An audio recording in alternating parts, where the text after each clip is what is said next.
Kottarakkara Valakom Mercy കോളേജിൽ nursing പ്രവേശനത്തിൽ merit അട്ടിമറിക്കാൻ നടന്നത് വൻ ഗൂഢാലോചനയാണ്.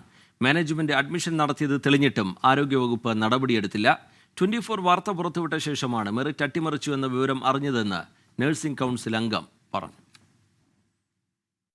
സ്വകാര്യ നഴ്സിംഗ് കോളേജായ മേഴ്സി കോളേജിന് 30 BSc സീറ്റ് അനുവദിക്കാൻ സർക്കാർ നടത്തിയത് ദുരൂഹ നീക്കം. നവംബർ 30-ന് നഴ്സിംഗ് അഡ്മിഷൻ അവസാനിക്കാനിരിക്കെ 27-ന് രാത്രിയാണ് നഴ്സിംഗ് കൗൺസിൽ കോളേജിന് സീറ്റ് അനുവദിച്ചത്. ഇതിൽ 15 സീറ്റിൽ മെറിറ്റിൽ അഡ്മിഷൻ നടത്തേണ്ടത് സർക്കാരാണ്. ഇതിനായി സർക്കാർ LBSന് ഈ പട്ടിക കൈമാറണം. നഴ്സിംഗ് അഡ്മിഷൻ അവസാനിച്ച 30-ന് ശേഷവും പക്ഷേ LBSന് ഒരു അറിയിപ്പും ലഭിച്ചിട്ടില്ല. മാനേജ്മെന്റ് മുഴുവൻ സീറ്റിലും സ്വന്തം നിലയിൽ അഡ്മിഷൻ നടത്തുകയും ചെയ്തു. ഇപ്പോഴാണ് വിഷയത്തെക്കുറിച്ച് അറിഞ്ഞതെന്ന് നഴ്സിംഗ് കൗൺസിൽ അംഗം ഉഷ. ഇപ്പൊ നിങ്ങളുടെ ന്യൂസ് വരുന്നത് വരെ നമുക്ക് ഈ കാര്യത്തെ കുറിച്ച് അറിയില്ല. അത് മേഴ്സിയിൽ ഇങ്ങനെ അഡ്മിഷൻ നടന്നിട്ടുണ്ട് എന്ന് ഇന്നലെ പത്രങ്ങളിലൂടെയും വാർത്തകളിലൂടെയാണ് നമുക്ക് അറിയാൻ കഴിഞ്ഞത്. കൂടുതൽ വിശദീകരണം തരണമെങ്കിൽ നമുക്കിത് പരിശോധിക്കേണ്ടി വരും. അന്വേഷണം ആവശ്യപ്പെട്ട് KSUവും മുസ്ലിം ലീഗും രംഗത്തെത്തി. അതായത് വലിയ ഗൂഢാലോചനയാണ് ഈ വിഷയമായിട്ട് ബന്ധപ്പെട്ട്. ഇത് സർക്കാർ അറിയാതെ ഈ വിഷയം സംഭവിക്കത്തില്ല.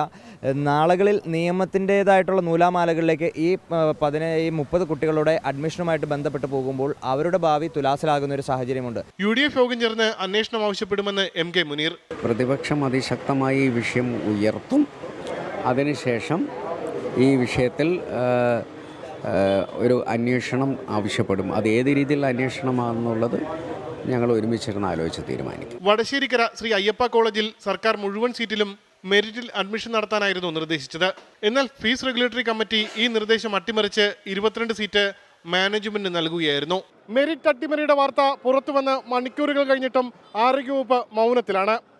ആരുടെ സമ്മർദ്ദഫലമായാണ് മെറിറ്റ് അട്ടിമറിക്കാൻ മാനേജ്മെന്റിന് സർക്കാർ ഒത്താശ നൽകിയത്? ഉത്തരം പറയേണ്ടത് ആരോഗ്യമന്ത്രിയാണ്. ഉമേഷ് ബാലകൃഷ്ണൻ, 24, തിരുവനന്തപുരം.